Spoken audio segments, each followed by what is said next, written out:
बिस्मिल्लाहिर्रहमानिर्रहीम अस्सलाम वालेकुम। Welcome back to my channel. मैं हमारी और आप देख रहे हैं मेरा चैनल मेहरू डेली रूटीन।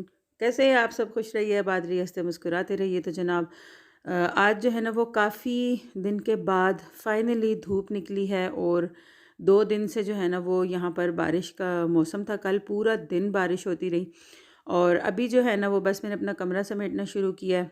तो कल जो है ये नेस्ट मैंने सिया था, उसके बाद मशीन मैंने अंदर स्टोर में कर दी थी अपनी। और ये है जी वो नेस्ट, पिछली वीडियो में मैंने आपको दिखाया था ये नेस्ट जब मैं बना रही थी। और ये हैं जी धुले हुए कपड़े, 2 दिन से बरामदे में पड़े हुए थे। अभी सुबह मैंने इनको बाहर फैलाया, थोड़ी धूप लगी तो फिर मैं इनको अंदर ले आई।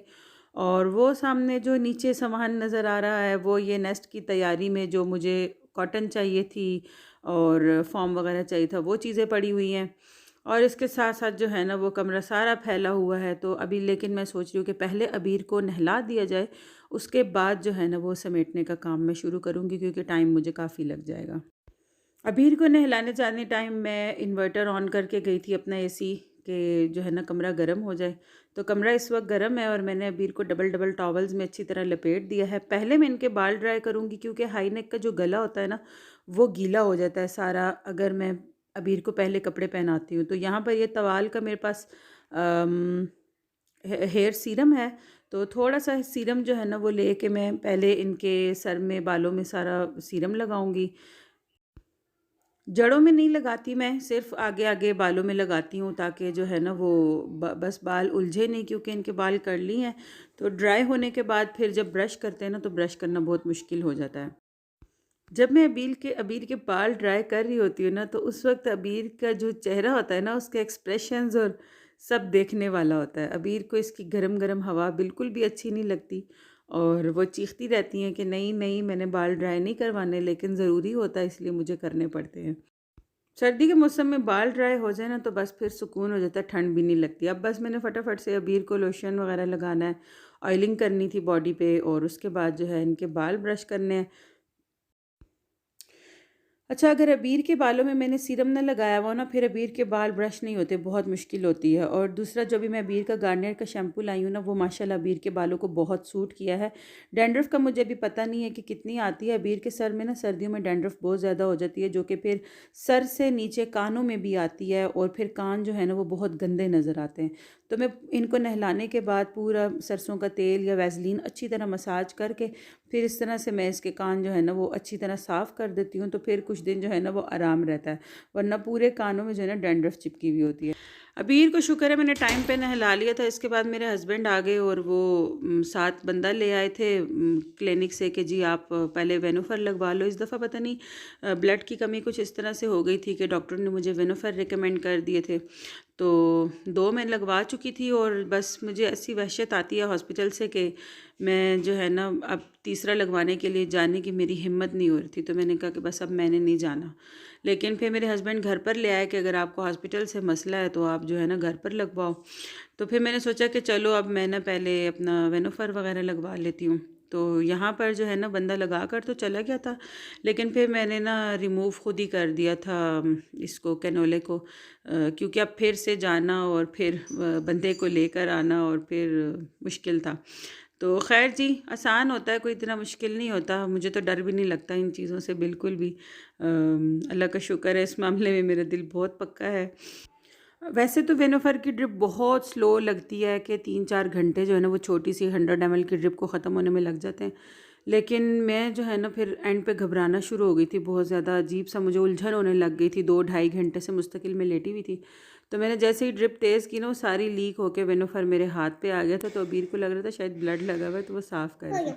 अच्छा जी, कल मैं गई थी मार्केट और मैं लेकर आई थी बहुत सारी, ये सारी यानी स्किन केयर और छोटे बेबी के हिसाब से सामान। तो आज आपके साथ शेयर कर रही हूँ कि मैं क्या लाई थी और मार्केट में रेट्स जो है वो कहाँ से कहाँ चले गए हैं। चीज़ें जो है वो पेंडिंग पड़ी हुई थी और इस बार जो है वो मेरा इरादा था कि बहुत सारा कुछ लेना है, साथ ही मैंने कुछ बेबी का जो है वो सामान वगैरह ख़रीदना था। तो मैं गई हुई थी मार्केट। तो सबसे पहले जो चीज़ें मैं लेकर आई हूँ सब आपको दिखाती हूँ तो क्या क्या लेकर आई हूँ, और आप प्राइजेस जो है उनका हिसाब लगाएं कि चीज़ों के प्राइजेस जो है वो कितने बढ़ चुके हैं। और सबसे पहले जी ये वाला शॉपर एक मैंने खाली कर दिया और इस शॉपर में क्या क्या है वो दिखा देती हूँ आपको। मैंने यहाँ पर एक बड़ा और एक छोटा लोशन लिया है। इसकी वजह ये है कि ये जो है घर पर रहेगा और ये जो है बाहर बैग वगैरह में साथ जाएगा। किसी भी वक्त बच्चे के लिए जो है ये चीज़ें ज़रूरत पड़ती हैं। अच्छा, आप लोग देखेंगे कि मैंने अपने बेबी के सामान में ना पाउडर नहीं ख़रीदा। उसकी वजह यह है कि छोटे बच्चे को पाउडर यूज़ भी नहीं करवाते। मैंने जो अबीर के लिए पाउडर्स ख़रीदे थे वो अब तक यूँ ही पड़े में मैं बहुत ज़्यादा यूज़ नहीं करवाती। गर्मियों में कभी कभार अगर मैं यूज़ करवाऊँ तो करवाऊँ, अदरवाइज़ नहीं। तो मैंने यहाँ पर लिया है मदर केयर का ये साबुन जो कि 115 रुपये का है। ये वाला लोशन, ये वाला जो है ये 145 रुपये की बॉटल है और ये वाली जो है ये 390 रुपये की बॉटल है। उसके बाद जी ये मदर केयर का बेबी शैम्पू लिया है मैंने और इसकी कीमत है 345 रुपये। और यहाँ पर ना मैंने छोटा वाला भी लेना था लेकिन छोटा वाला इस वजह से नहीं लिया कि घर से जब बाहर जाते हैं तो नहलाना धुलाने का तो मसला नहीं होता, लेकिन अगर कहीं दूर जाएंगे तो फिर बड़ी बॉटल्स ही रखेंगे, इस वजह से नहीं लिया मैंने। और साथ ही मैंने लिया है बेबी ऑयल, एक बॉटल बड़ी और एक बॉटल छोटी। और ये बेबी की तमाम आइटम्स में सबसे ज़्यादा एक्सपेंसिव आइटम था। बेबी ऑयल की बड़ी बॉटल है बेबी ऑयल की बड़ी बॉटल है 510 रुपये की और बेबी ऑयल की छोटी बॉटल है 270 रुपये की।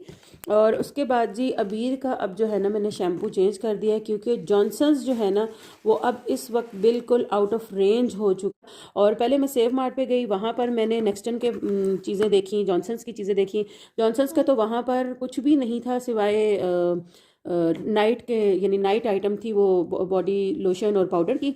तो वहाँ पर वो मिली मुझे, बाकी पाउडर्स वगैरह रखे हुए थे। और नेक्स्टन की सिर्फ वहाँ पर नेपी क्रीम बात कर रही हूँ मैं, वाह कैंट के अंदर जो सेव मार्ट है ना उसकी। और फिर मैं वहाँ से गई थी एशियन मॉल, तो फिर कुछ सामान जो बाकी मुझे मिला है ना वो एशियन मॉल से मिला। सेव मार्ट में तो तकरीबन आइटम्स ख़त्म हुए हुए थे। तो ये नेक्स्टन की नेपी क्रीम मैंने पहले ले ली थी, मेरा इरादा नेक्स्टन के चीज़ें ही ख़रीदने का था, लेकिन नेक्स्टन की चीज़ें एशियन मॉल पर बिल्कुल भी नहीं थी, कुछ भी नहीं था नेक्स्टन का, जबकि सेव मार्ट के ऊपर सिर्फ नेपी क्रीम पड़ी हुई थी। तो ये वाली नेपी क्रीम नेक्स्टन की जो मुझे मिली है ये थी 375 रुपये की। और इसी के साथ मैंने एक और नेपी क्रीम खरीदी है छोटी बैग में रखने के लिए, इसकी प्राइस है 80 रुपये, प्रोटेक्ट बेबी की है। इसके बाद जी ये 2 हेयर ब्रश खरीदे हैं मैंने क्योंकि बहुत टाइम हो गया था ना मेरी चीज़ें लाने वाली थी।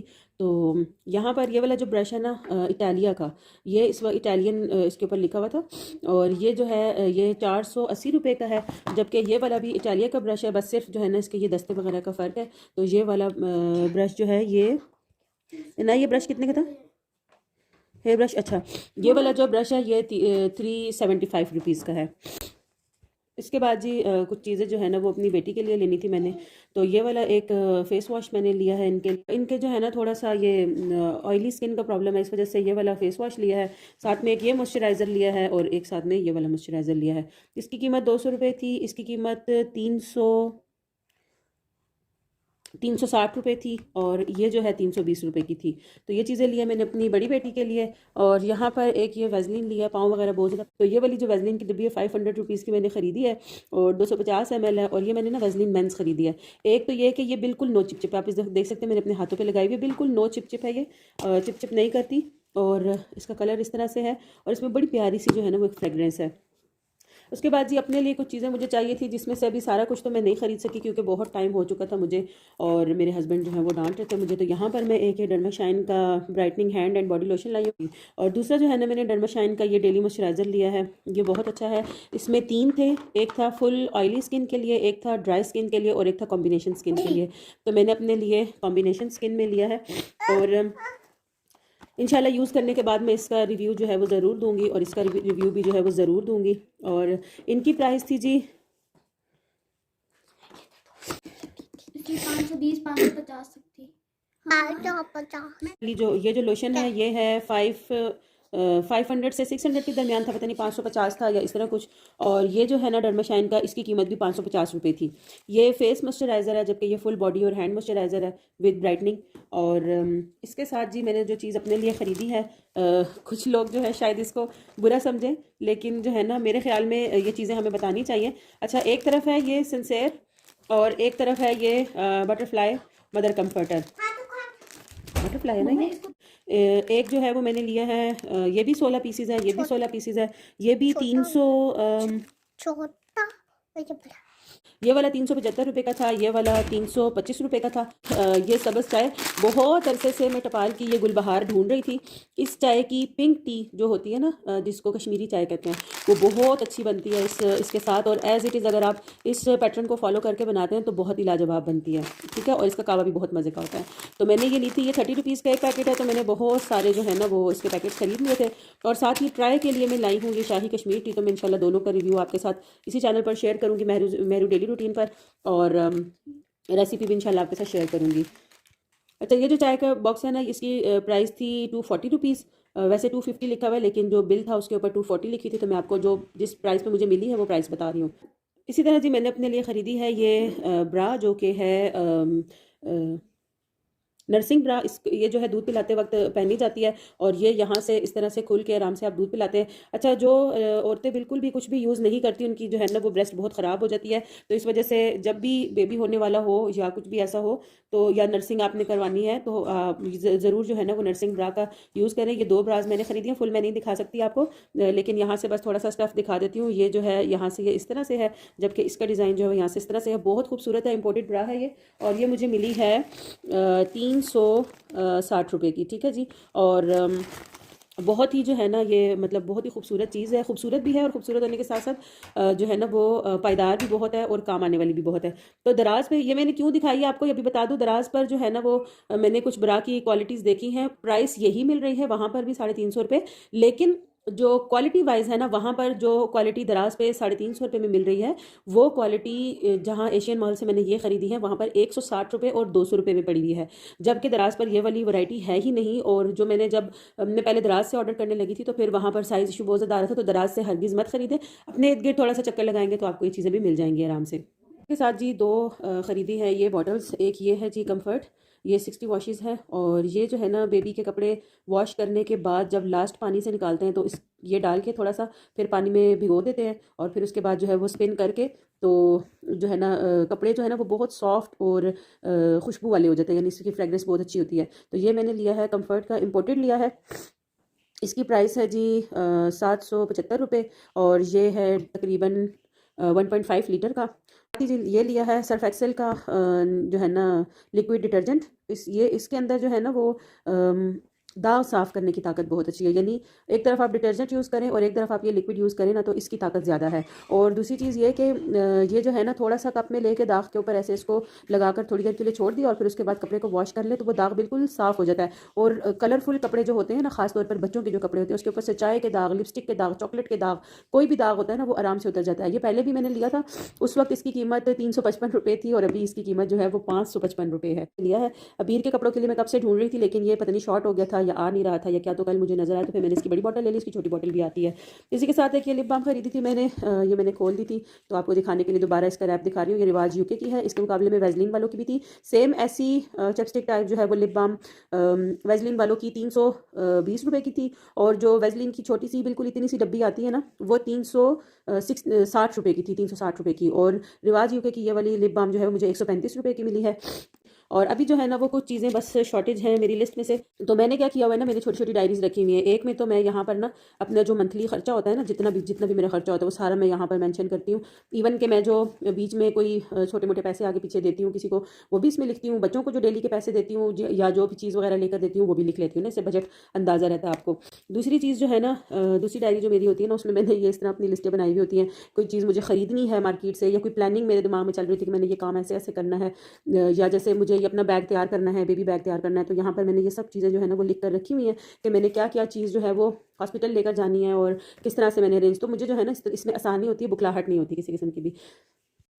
आज मैंने कॉल की अपने हेल्पर को, मैंने उनसे पूछा कि अगर टाइम है तो जल्दी आ जाए, तो वो आ गई थी। तो मैंने अभी उनको ऊपर खड़ा किया हुआ है कि फटाफट से पंखे साफ़ कर ले। तो आज मैं सारे घर के पंखे साफ़ करवाई थी। साथ ही बच्चों ने कहा कि जी हमें राइस बॉल बना दें, हमने जो है फिर ट्यूशन जाना है, तो मैं अब जो है ना बच्चों के लिए राइस बॉल फ्राई करने लगी हूँ।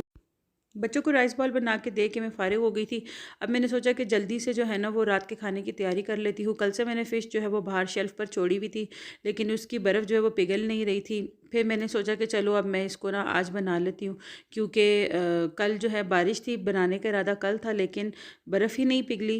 तो फिर मैंने ना इसको छोड़ दिया बाहर ही। मैंने कहा अब ये अच्छी तरह से पिघल जाए और उसके बाद जो है ना मैं फ़िश बना लूँगी। अच्छा, तो पहले जो है ना हम लोग लेकर आते थे 700-800 रुपए में ये फ़िश का पैकेट। फिर कुछ अरसा जो है ये 1000 रुपीज़ में हमने ख़रीदा और इस वक्त जनाब इसकी कीमत जो है वो 1675 रुपये हो गई है पर केजी फ़िश की। फ़िश की रेसिपी इंशाल्लाह ताला आपको मिलेगी मेरे दूसरे चैनल पर, उसका लिंक मैं दूँगी इंशाल्लाह वीडियो के नीचे। और अब से इंशाल्लाह मैंने पक्का इरादा कर लिया है कि मैंने अपने दूसरे चैनल पर फिर से काम शुरू करना है। 2 साल हो गए उस चैनल को मेरे, और मैं बिल्कुल अभी जो है ना उसका काम मैंने छोड़ा हुआ था। अब इंशाल्लाह ताला फिर से मैं अपनी रेसिपीज़ की तरफ जाऊँगी।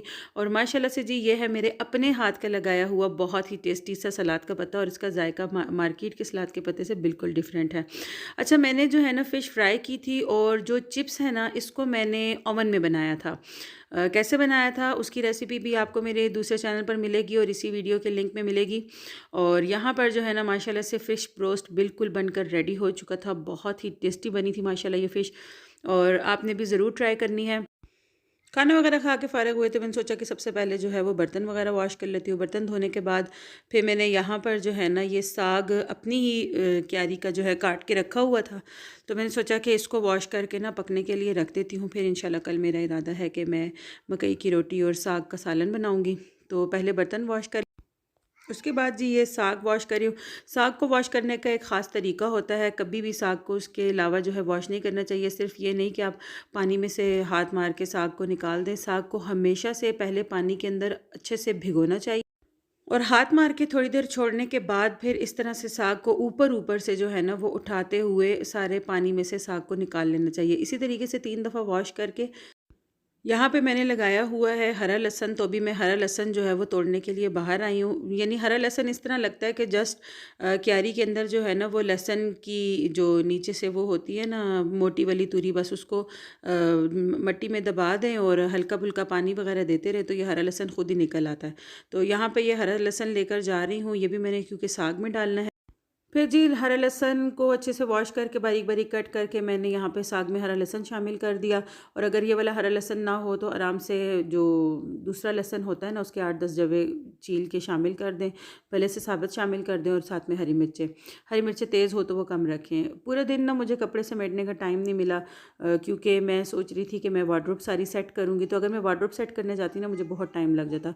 एनीवेज़ जी अभी मैं कपड़े नहीं समेटूँगी। कल पे मैंने अब डाल दिया है कपड़े समेटने का काम, और अभी जो है ना इस झूले का कवर सीना है मुझे।